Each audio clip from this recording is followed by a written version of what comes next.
Hey, hey you. I have a really funny, sexy, weird story. I want to share it. Yeah, with you. Come on over. I got freaky tales for you.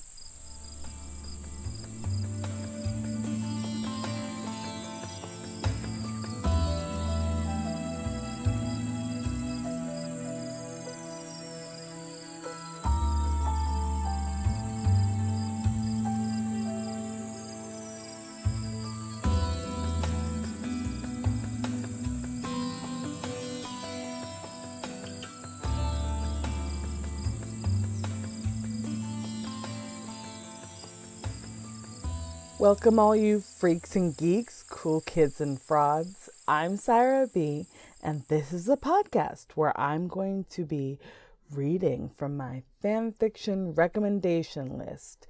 This is a private list that's just for me and my phone, but now I'm going to share it with you. I produce and consume all kinds of erotic art, and I love fanfiction. I am a deep nerd. I get very obsessed with the worlds of my favorite movies and TV shows and even cartoons. So I've always used fanfiction to go a step deeper, see the things that I am reading into more fleshed out, find the other people that are watching the show for the same subtext.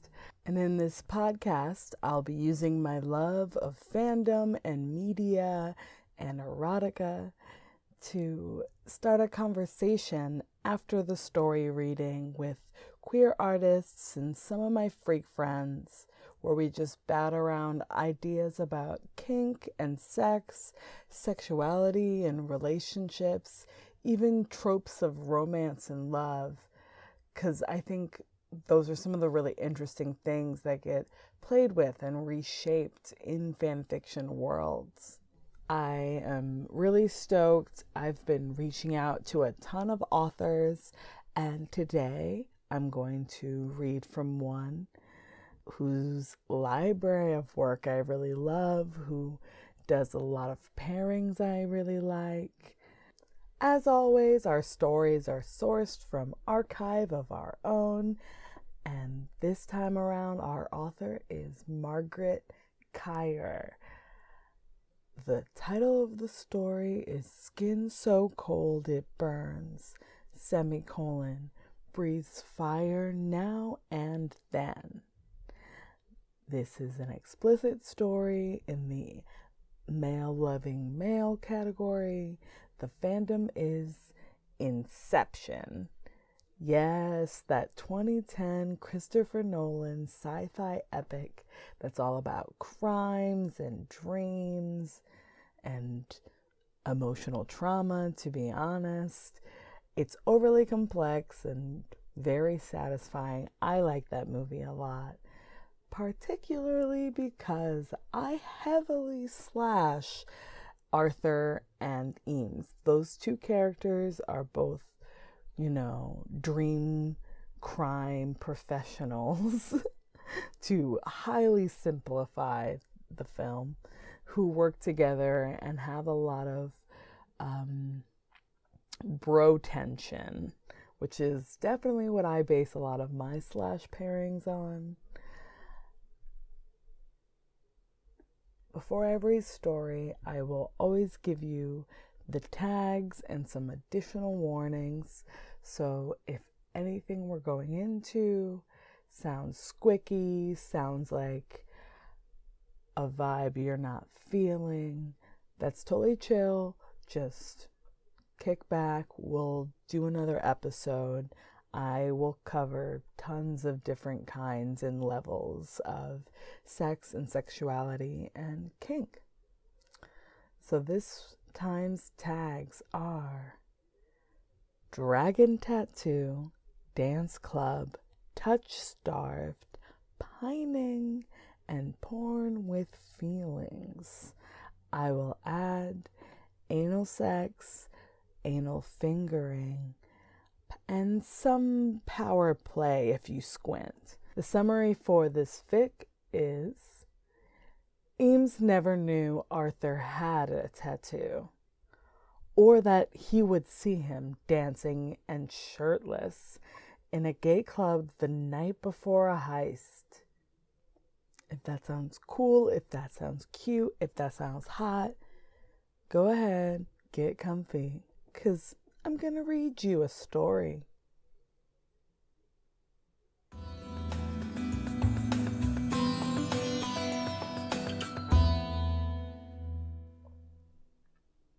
The dragon twined around Arthur as he danced, his spine straight and his head held high, his body shirtless and gleaming. The scales of the beast hugged his ribs, its claws gripping possessively into his flesh, as hungry as Arthur looked himself in that moment. And the two of them combined into a beautiful, deadly creature. The ink was asymmetrical, the head of the beast resting under Arthur's right collarbone. The dragon turned just enough to avoid eye contact with onlookers. Rather than throw the man off balance, the tattoo served to heighten his graceful lines. The rich colors of the dragon made him luminescent in the darkness of the club, sweat rolling down his flexing back. The dragon didn't detract from Arthur himself, Eames mused, watching him from the level above, where he leaned against the railing, enthralled. It should have. A tattoo that large and aggressive should have been the only thing an onlooker noticed about the dark-haired man. Instead, the ink had the opposite effect. There was something so revealing about the serpent-like creature grasping on to Arthur, ravenous and deadly, highlighting both his vulnerability and strength. Looking at Arthur now, Eames realized, like a blow to the face, that he didn't know this man, this Arthur, at all. Eames hadn't believed that the dancing figure below him was Arthur when he had first laid eyes on him. He knew Arthur was in the city, of course, staying at a nearby hotel. They were working at a dream extraction job together on the west side of the city, slightly north of their current location. In fact, the job was scheduled for tomorrow evening, and here was their point man, the same man that had been pushing them without mercy to nail down the tiniest details of the plan, shirtless and writhing in a pit of horny men. It was obvious why Eames was here. No one on the team would so much as bat an eye at the forger hanging out at a deliriously loud gay club in one of the largest cities on Earth right before a major heist. But this was Arthur below him in the wriggling mob, the man Eames secretly thought of as his Arthur, deep in the recesses of his own mind. The possessive feelings buried and denied for years. Yet, for all his low-key pining, he had never even guessed that Arthur had a tattoo, let alone one that claimed his entire torso. By all the laws of human attraction, Arthur should have had every man in the club on him, from the tiniest twink to the largest bear. Yet no one was so much as touching him. Eyes were on him. Eames noticed as he swept his gaze over the thick ring of men all around Arthur, watching him greedily, but no one was touching. Eames thought back to his initial reaction nearly an hour ago, when he had first caught sight of Arthur below. In the space of a heartbeat, before he recognized him, he'd had one thought above all things: dangerous. The man with the dragon wrapped around his slim frame was dangerous as fuck. He had forgotten how lethal Arthur was, or rather, not forgotten so much as taken it as a given. Something that was just Arthur. The same Arthur that Eames teased mercilessly, flirted with as subtly as Eames's larger-than-life persona allowed, which was not all that subtle, really. This was the Arthur whom Eames thrilled to find connected to the passive, asleep and vulnerable in a dream. The only time Arthur looked even partially relaxed. How many times had Eames secretly studied that face, both boyish and sharp, a contrast of soft and hard, wishing he had the courage to drop the act and actually pursue Arthur in earnest.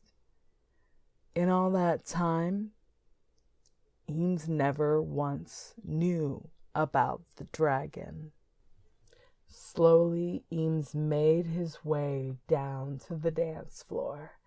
A few hands reached out to trail along his shoulders and arms as he went, and normally he would have turned towards those interested men with a cocky smile and taken a good look at them, sized them up.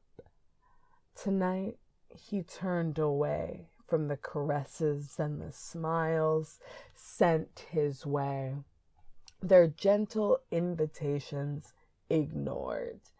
As he reached the crush of dancers around Arthur, Eames could feel the tension in the air.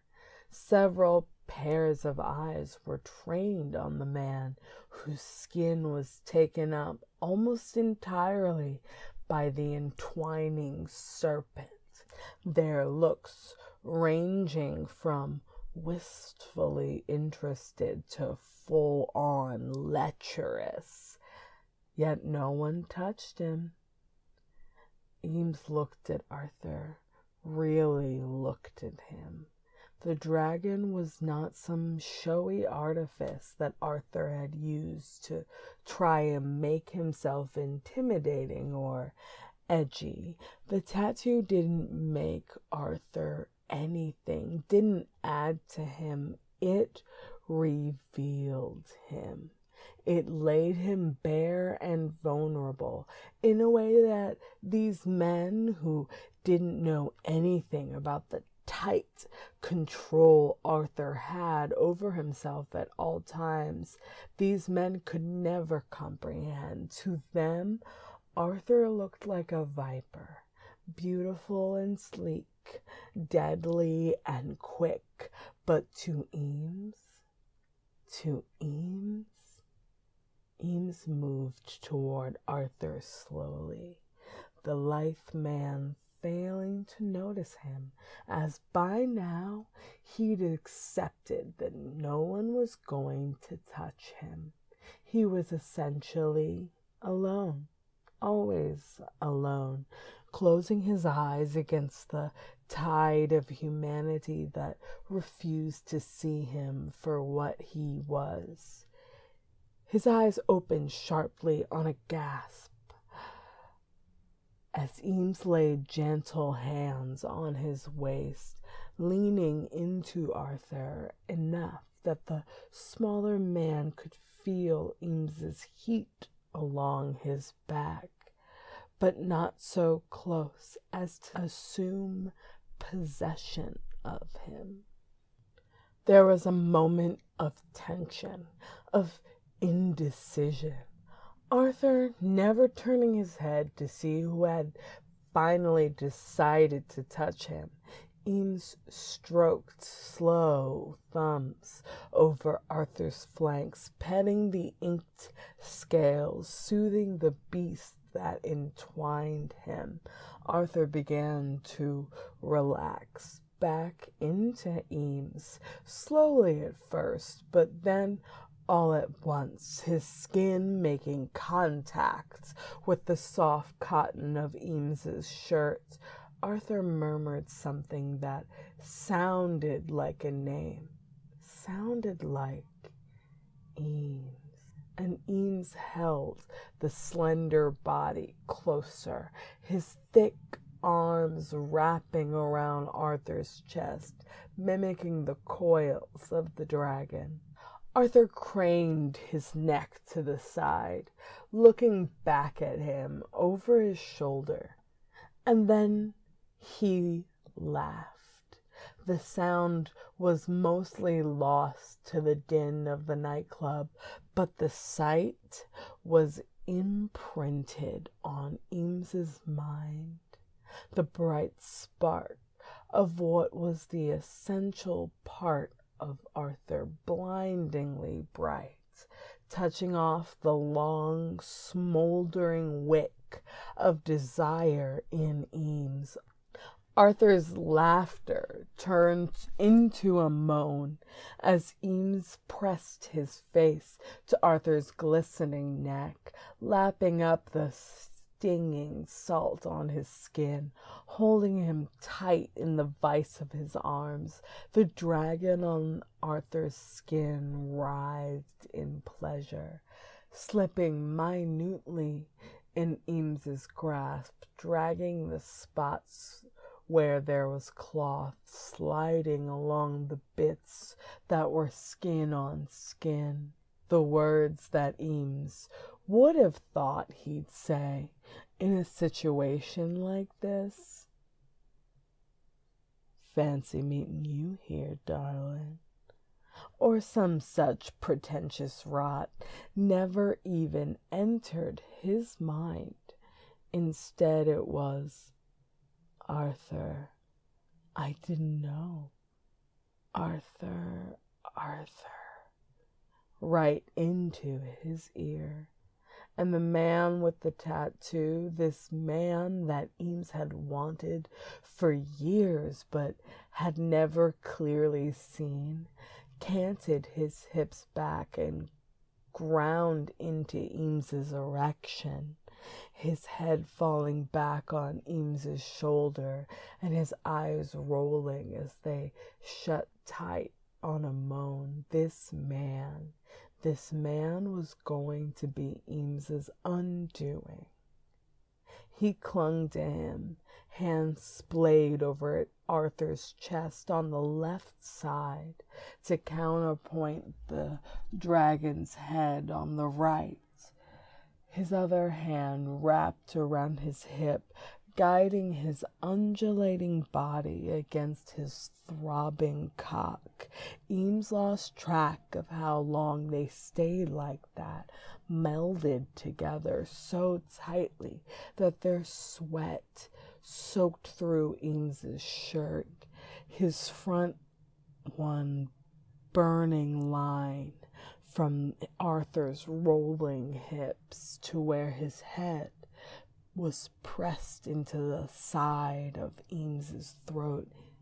Eames was in no danger of coming. He was too overwhelmed to come. It was everything at once: the music, the heat, the press of the dragon's curling body into his chest, Arthur's moans barely audible through the bass of the dance track raging from the speakers. He started tugging at him, guiding Arthur to the exit. Arthur went without protest, moving away from Eames's eager body just enough so that they could walk without tripping over one another. Eames's hand stroked the dragon's neck where it strained over Arthur's shoulder, his fingers slipping along the skin that glistened like scales in the streetlights. He longed to strip off his own shirt and cover Arthur with it, to save the dragon for himself, greedy already over what it revealed about his teammate, his Arthur. Eames somehow managed to get them back to the hotel without giving in to his obsessive need to cover Arthur completely with his own body to protect him, even though he needed no protector, not Arthur, who was more capable than anyone else on the team and 10 times as deadly. Arthur didn't need a shield. His strength was in his rawness, his hidden vulnerability, sharpened and honed to an inferno as hot and bright as dragon fire. If anyone needed armor, needed protection, it was Eames. He used a facsimile of an easygoing, extroverted nature that hid his true self, his core being, from the rest of the world. Let people think that the slicked back hair and the obnoxious shirts, the toothpick clenched between his teeth, was the real man. It was easier that way, to be misjudged intentionally on his own terms. So much better than opening up and exposing the real heart of himself, that frightened backwards inner child, so empathetic to the feelings and actions of others that he himself felt lost in the riptide of other people's personas. He was the best forger in the world for a reason. He got lost in other people, their voices, their gestures, likes and dislikes, loves and fears. He was awash with the ghost of others, his feet scraping for the solid ground below, never finding purchase until Arthur. He followed Arthur to his room, preferring to see the dragon's lair, knowing that his own room was littered with the artifice of his working persona, vague and tacky and unreal. Arthur's room, though not really his home, was at least genuine. It would give away bits of the man unknowingly, accidentally, and Eames would slurp it up, treasuring the bits of reality, of authenticity. The door clicked shut behind them, and Eames had just a moment to take in the one queen-size bed made up freshly by room service, Arthur's polished shoes that he wore with his suits to work, lined up neatly next to the wardrobe. Then Arthur stripped the drenched shirt off over Eames's head, blinding him momentarily.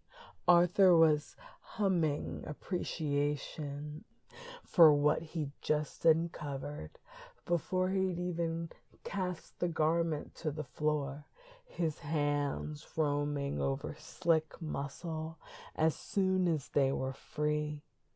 The room's air conditioning brought sweet relief from the heat of the club and the balmy city air outside, their nipples pebbling in the artificial atmosphere.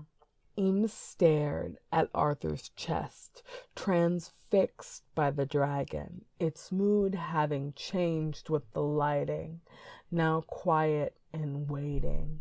It was even more alarming in this calm setting than it had been at the club, where the dragon had been intimidating enough to scare off a crowd of interested men. It may have looked dangerous then. It was hypnotizing. Now, a shiver of excitement raced down Eames's spine as he reached out to stroke Arthur's flanks, his rough hands traveling over the arc of his smooth ribs. His thumbs paused next to Arthur's nipples, rubbing the soft skin next to them, observing the effect it was having on Arthur's slender frame. His left nipple was covered in ink, the deep color and dark shadow of the dragon engulfing the tender flesh. The other nipple was virginal, untouched by the serpent. Eames took both in his fingers, rolling them as Arthur arched back, pressing into his hands, moaning. Then he kissed him. It was like kissing a flame.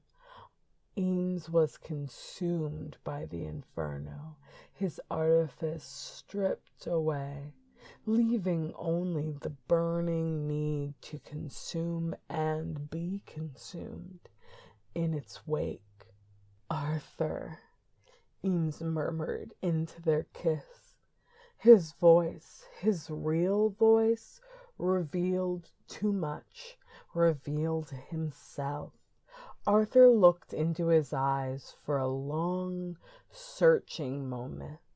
Something shifted between them, falling into place, locking down tight.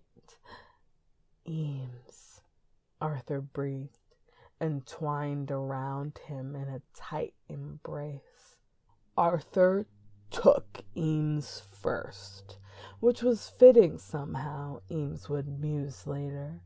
At the time, though, it was as confusing as it was blindingly euphoric. Arthur moving inside of him, mounting him from behind, as the slighter man lay plastered to his back, the dragon wrapped tightly around its prey, moving in long, sinuous thrusts, claiming. Eames had his head in his arms, his knees drawn up under his body, sobbing and boneless, as Arthur took him apart. He was floating somewhere inside himself, lost and scrabbling at the walls of his own flesh for purchase against the onslaught, whimpering into the cave between his chest and the mattress. When Arthur's hand wrapped around his cock, hot and weeping, straining against nothing for what felt like hours, Eames went still, silent for one moment that stretched and stretched until he came with a guttural cry. He could feel it traveling his length, scouring him out from the inside. He pulsed into the sheets, unheeding of the tears that were falling in heavy drops along with saliva from his open mouth, streaking his forearms as the last bit of his armor fell away, taking the dragon's brand deep inside his body. Later, when Eames took Arthur, it was gentle, reverent. He laid the tattooed man on his back and worshipped his inked skin, thinking of the small wells of liquid pigment that swirled just below the flesh as his lips trailed over the lines of the dragon's body. He moved slowly, working in and out of Arthur's tight clutch until their orgasms crested one after the other, Eames making his own softer claim inside Arthur. In the morning, Before they had to get ready for the job, Arthur traced along Eames's assorted tattoos, much smaller and plainer in comparison to the dragon. Arthur let out a small huff as he touched the coat of arms on Eames's right pectoral muscle. The way he was lying, spread over Eames's broad body, the dragon's head was turned toward the shield-shaped tattoo on Eames's chest, looking as though it was considering swallowing the emblem or setting it alight with its fiery breath. This Arthur, looked at him mischievously. The other Arthur, the one whose tattoo was completely covered by his dark suits, would have mocked or ignored the symbol.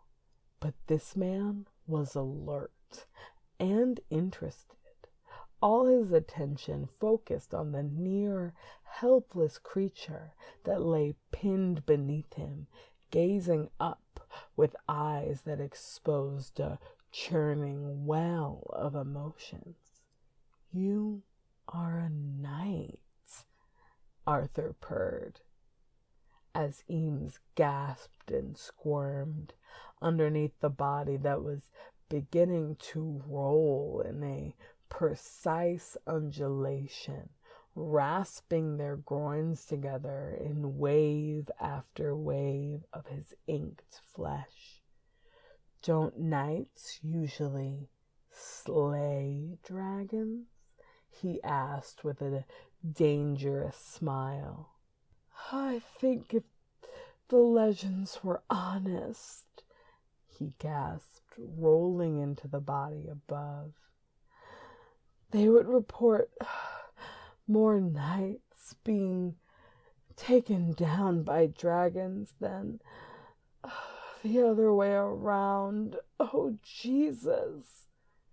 he exclaimed, head falling back as Arthur simultaneously laved at his throat and slipped 2 fingers down between their bodies to circle Eames's entrance. "There may be some truth in that," Arthur conceded, rolling his erection alongside Eames's, no clothing in the way, as they had never bothered getting dressed again the night before. "But isn't it maidens that dragons are fond of keeping for themselves?"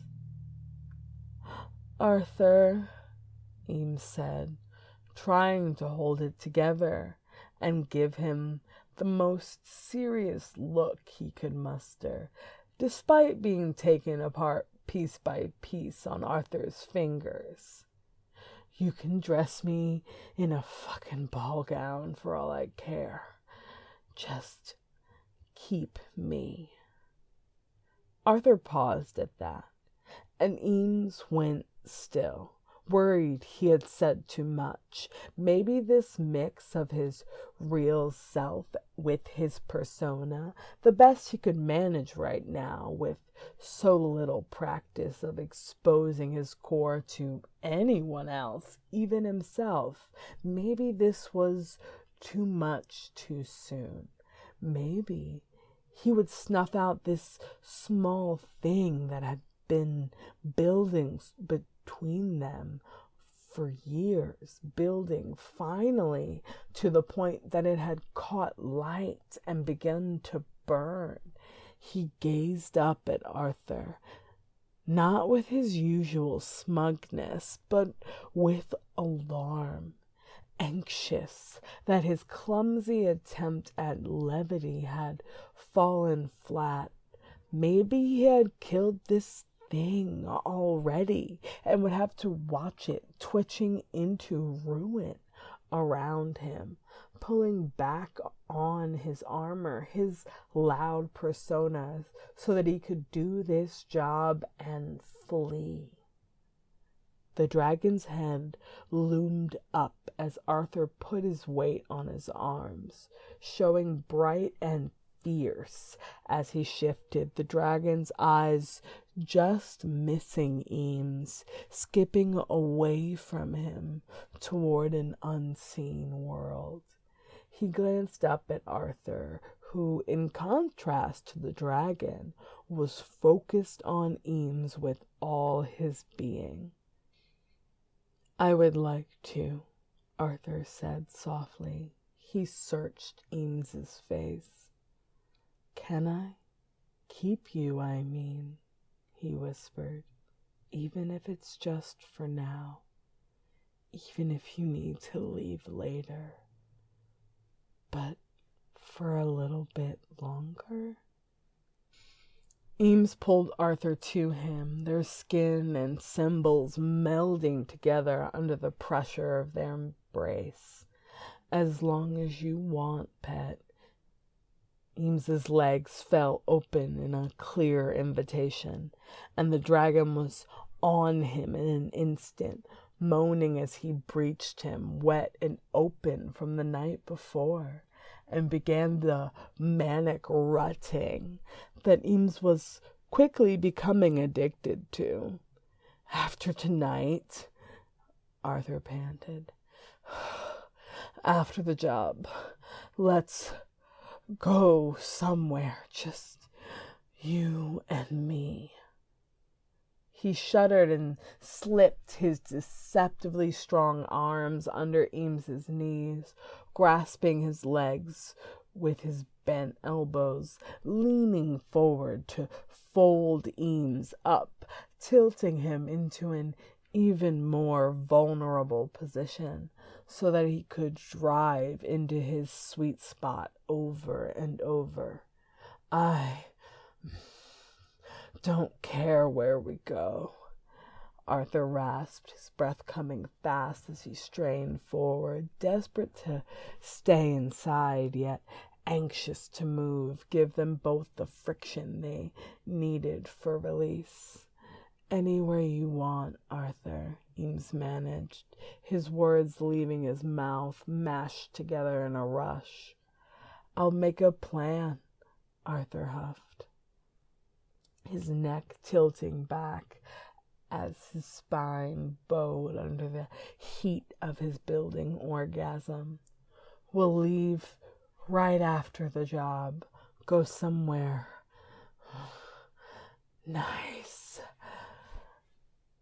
His voice trailed off into a groan, his eyes clamping shut and his head falling forward, hanging over Eames's face. "Yes, I want to," Eames said, not even sure what he was begging for, but knowing in his heart that he was begging.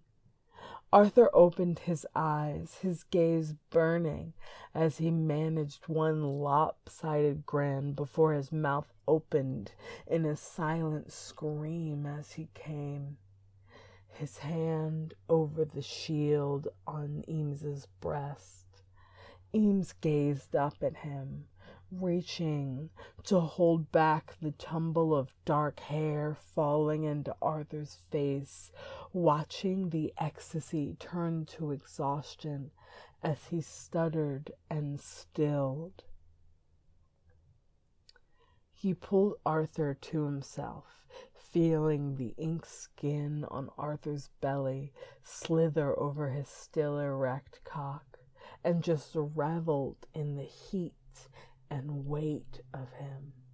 "I know you'll pick somewhere nice, Arthur," he purred as the other man reached between them and got a hand around him, slowly jacking him off. "Even if you don't, I'd follow you." "Cheesy," Arthur huffed, his hand tugging quicker. "Maybe, but I mean it." Eames groaned. You have known that, right?" There was a pause, with just the slick sound of Arthur's hand working him over and their breathing filling the room. "Yeah," Arthur said, softly against Eames's neck. "Yeah, I know." And with that, Eames arched and came.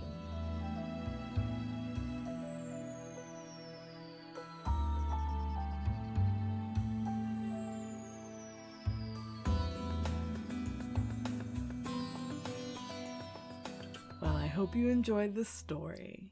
I'm here now joined by one of the co-directors of PlayThey, one of my partners, one of my best friends, the lovely, the talented, the inspirational.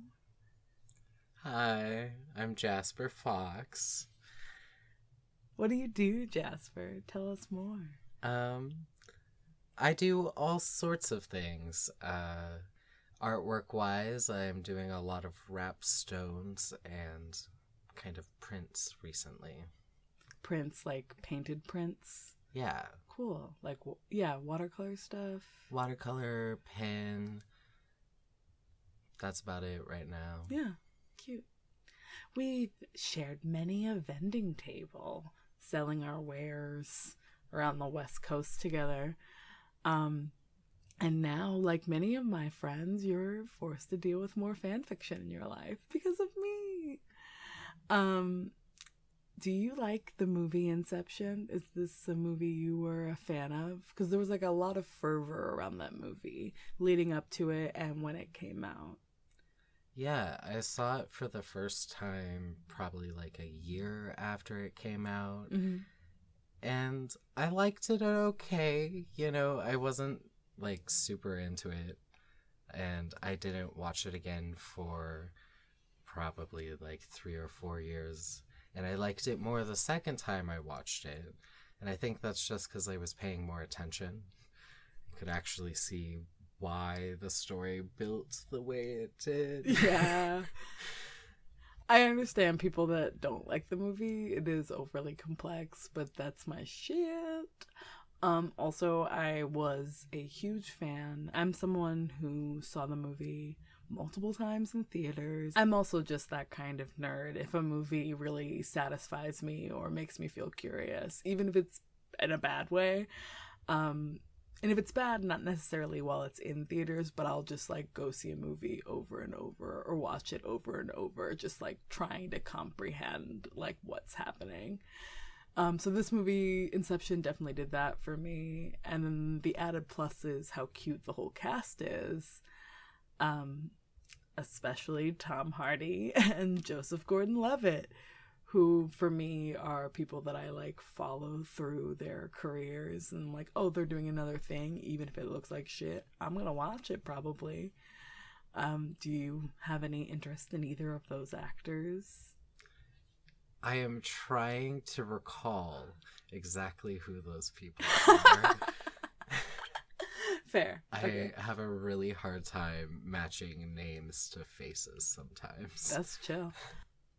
Tom Hardy is best known for being Bane in those Christopher Nolan Batman movies. He's the hot dude with the great like face cage on in Mad Max. Oh my god, they're doing a second Mad Max. I'm very excited. I went to see the like new Venom movie solely because of Tom Hardy, and I heard how gay he is in it with Venom, which, by the way, pretty gay, pretty cute, pretty gay, really bad CGI. That's my Venom review. Tom Hardy was also in, oh my god, the MTV Wuthering Heights. He was Heathcliff. I think that's when I first fell in love with him. I was that kind of moody teen. I loved Wuthering Heights and like weird English romance novels like that. He's also Handsome Bob in Rock and Rolla, which is a Guy Ritchie film. I could keep going. Do any of these ring a bell for you, Fran? Yeah. Which ones? Well, now I've lost track. But I also see on this list Sucker Punch, which Yeah, he had like a small role in Sucker Punch, and Lawless is one that I own that we need to watch. That's like a 1920s like Southern drama where he mostly just grunts and looks really angry, and it's great. So, Joseph Gordon-Levitt. I've also seen an embarrassing amount of his films. I first saw him in Brick. He's the lead in that. Yeah. And I saw that multiple times in theaters as like a teenager. Because Davey Havok from AFI said it was really good, and it was. Yeah, no, you showed me Brick, and I really enjoyed that movie. Yeah, JGL was also in 10 Things I Hate About You, and he was like the younger, dweebier guy that paid Heath Ledger to like go out on a date with, I forget the lead femme's name. So those are those two actors, now that I've gone through their filmography and all my feelings about it. I'm not going to go deeper into JGL, but also Looper and The Lookout, and those are just my footnotes. I won't talk about the really bad ones that I've seen in theaters as of late. Yes, I definitely recognize both these actors and have seen a fair amount of the films that they are in.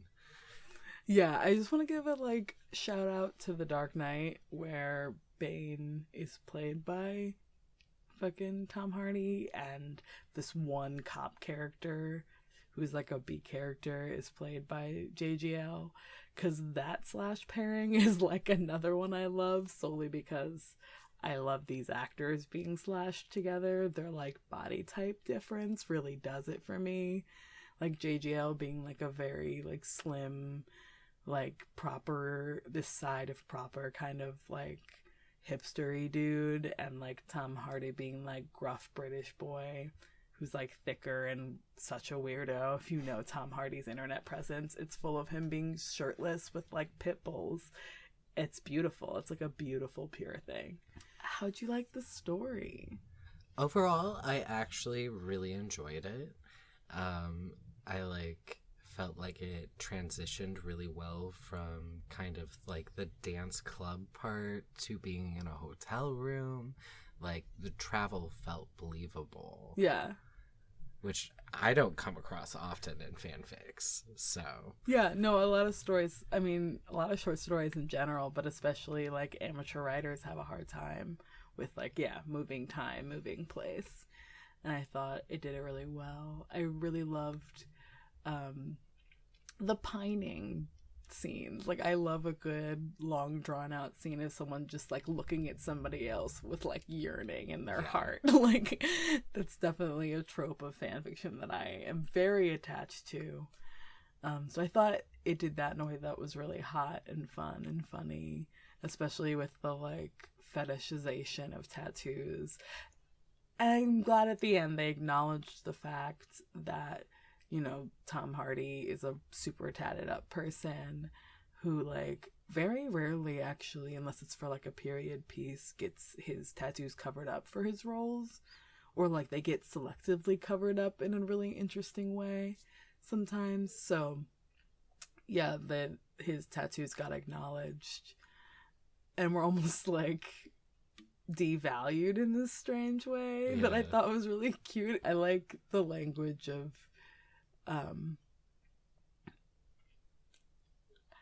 like dragons and maidens and all of that as like a metaphor for desire and like wanting to be kept. Language is like very cute and sexy to me.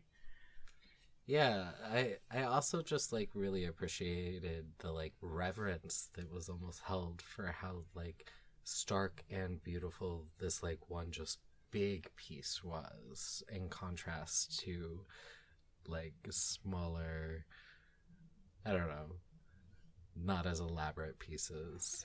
Yeah, I mean, I definitely think I almost feel that way. I mean, we're both pretty tatted up people, you more so than me. Yes, I see your smug. But yeah, I definitely feel that way when I see someone who has like a really big, beautiful piece that covers like a whole arm or like a whole leg, and it's like one piece. There's definitely part of me that's like, that's like very, very attractive. I think its cohesion is like, the piece feels finished in a way, whereas I think how we're tattooed with smaller pieces, it's like we're building still. Yeah. I had slightly mixed feelings, but I ended up on the like positive side about the kind of lack of explicit words around like genitals and sex. The sex scene kind of starts off in this story with like Arthur took Eames first. And I kind of like, I liked it, but I also was missing the kind of like explicitness of like preparation and entry. And we get that in the like morning after second round of sex, which I always love reference to someone being like a little loose the next day and like fucking some more. Very much my reality. But yeah, there wasn't a lot of like words around holes and dicks and fingers. There wasn't a lot of language around like anything being sucked or eaten out or whatever. So I missed that a little bit in this fic, but the way that the difference in sexual dynamic was so explicitly described was like actually really satisfying, and making it really clear that Arthur was like the more aggressive one and Eames was the more like reverent one. How did you feel about the sexy part? I actually really, I appreciated kind of the attention to like position and talking about like how their bodies were touching was like, I don't know, like I had a really great image of how Eames's chest and head were kind of pressed up close to their knees against the bed. Like I painted a very vivid image in my head. And it kind of fit in with like the voyeurism at the beginning of the story of how Eames was kind of just like wanting Arthur. And in the second round of sex, they had already built up some more intimacy. I liked it. I do have to agree. I think that the description of the way their bodies entwined being one of the favorite words of this story, yes. Which I'm not mad at for a word to be like one of the words that gets repeated a lot. Because, everyone does that when you're trying to like go for a mood in a story. You pick words that feel right for your tone. And so with entwined being the word that was used a lot, it ended up not feeling overworked because there was a lot of attention to detail to like from going from when they were dancing together, and it like carried through both the sex scenes. Of being really aware of where each of the characters' bodies were and how they were moving. And kind of the energy between them as they started initiating contact to like, I don't know, as fast-paced as Arthur took Eames was, it still kind of showed you how their energy impacted each other, I guess. Yeah, and that, making it very clear that the aggressiveness that's like right under Arthur's surface like is what Eames wants. Yes. And like that was hot and great. I thought the ending was cute in the way that it just kind of like wrapped up, having there be like a lengthy morning after scene and then like ending at the end of this like second round of sex, or like before kind of the having to go back to reality. How did you like the ending? I liked it. I liked the kind of story dialogue they had around like dragons and knights and stuff, and that kind of building into that like question underlying of like, is this intimacy gonna continue? Can I be yours? And I don't know, it was very beautifully acknowledged in that moment and like kind of open-ended. It felt like that story could continue, but it didn't necessarily have to. Yeah, it felt really true to both of the characters in the sense that Eames in the Inception world is very used to putting his safety in Arthur's hands, and so there was like an acknowledgement of this trust that was already there, and that this intimacy was just kind of like upping that. I don't know, I really like the line of like, I know you're gonna do this and I'll follow you wherever. And that Arthur kind of like half dodges, half acknowledges that like this intimacy is already kind of between them. Yeah. It's very cute. Yeah, I think it felt really real and really nice. Is there anything else you want to say about this fic or like this pairing? I don't know much about this pairing necessarily. Would you read more of this pairing? I would. I did. I liked the body difference descriptions. It was very hot. Fair. Okay, well then you just roped yourself into doing at least another Eames Arthur episode, because this is one of my staple pairings. Not necessarily one of my top 5, but I've been reading them since the movie came out pretty voraciously and like read a lot of it. So a regular go-to. Yeah, for sure, a regular go-to. I mean, anything with a dash of like size kink in it definitely does it for me, and they're a pairing that just like that's innately part of it, and that's like why I like it. And there was usually like a power dynamic, power play thing in there too, in part because of their work. Is this like weird sci-fi illegal world. Yeah. So it's like these are both criminally aligned people within their world already, and they're both people that like live on the underground. And so a lot of their fics are building up like why they are these people and like how they got into this world. So there's like a lot of really interesting backstory that different writers have like made up around each person that I find like even more interesting than like the bit we see of them in the movie.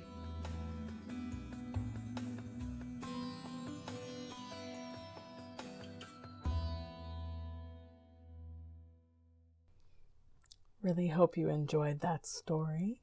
All of our stories are sourced from Archive of Our Own, aka AO3, where you can find this episode's author as Margaret Kire. That's one word, MargaretKire. You can also find this lovely creative on Tumblr and Twitter as Moth Dust Mouth, also one word. You can find me, Saira B, on Instagram at very.freaky, and on AO3 and Tumblr as Senseless Catharsis.